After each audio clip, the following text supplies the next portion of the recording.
Hello everyone. आज मैं BEd semester 1 paper 5 unit 2 का टॉपिक टेक्निक्स ऑफ मोटिवेशन के अंतर्गत नोवेल्टी, कंपटीशन और कॉपरेशन के बारे में जानकारी दूंगी। तो आइए देखते हैं। नोवेल्टी अर्थात नवीनता या नयापन। नवीनता अभिप्रेरणा का एक मुख्य विशेषताओं में से एक है।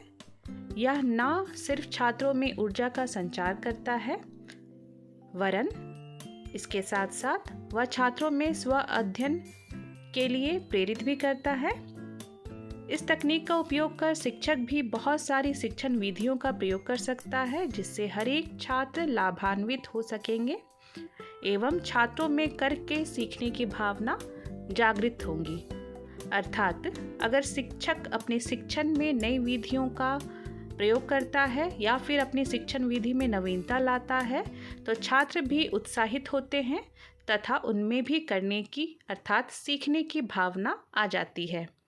छात्र अक्सर नई चीज़ों की ओर आकर्षित होते हैं। शिक्षक इन विशेषताओं का प्रयोग कर कठिन से कठिन विषय को सरलता से छात्रों को समझा सकता है।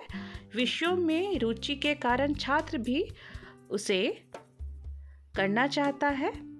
शिक्षण अधिगम का भी मुख्य उद्देश्य है छात्रों में विषय के प्रति रुचि उत्पन्न करना, जो शिक्षण अधिगम में नवीनता के कारण ही संभव हो पाता है। अर्थात अगर शिक्षण में नयापन रहेगा तो छात्र भी रुचिपूर्वक पाठ को सीखने के लिए प्रोत्साहित होंगे। दूसरा टेक्निक है प्रतियोगिता अर्थात कंपटीशन। अभिप्रेरणा में निरंतरता और लक्ष्य तक पहुंचने के मुख्य तकनीकों में से प्रतियोगिता भी शामिल है और इसका मुख्य कार्य होता है निरंतरता को बनाकर रखना अर्थात कंटिन्यूटी को मेंटेन करके रखना और तब तक रखना जब तक कि उद्देश्य की प्राप्ति ना हो जाए।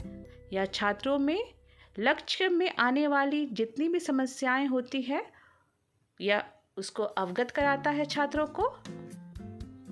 साथ ही यह छात्रों को विषय में उत्तीर्ण करने के लिए एक उचित रणनीति बनाने में भी सहायक देता है। छात्रों को अपने ज्ञान के स्तर को समझने में भी सहायक होता है। प्रतियोगिता की भावना न सिर्फ छात्रों में उद्देश्य के प्रति निरंतरता लाता है, वरन यह छात्रों में स्व अध्ययन के लिए भी प्रेरित करता है। प्रतियोगिता देखा जाए तो छात्रों में कुछ करने की एक लक्ष्य निर्धारित करने की भावना जागृत करता है, जिससे छात्र लगातार करके उस प्रतियोगिता के कारण अपने लक्ष्य तक पहुंच पाता है। अब हम देखेंगे सहयोगिता अर्थात कॉपरेशन।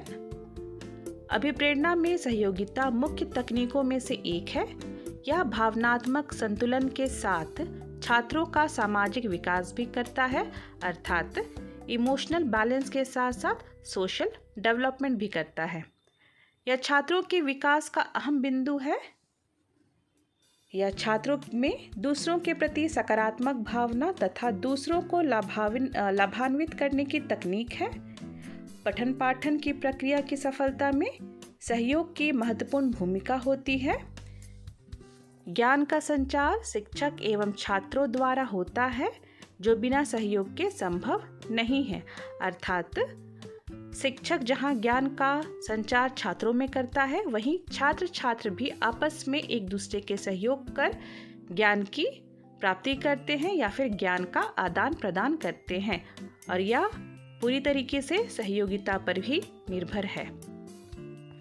तो आज के लिए इतना ही। धन्यवाद।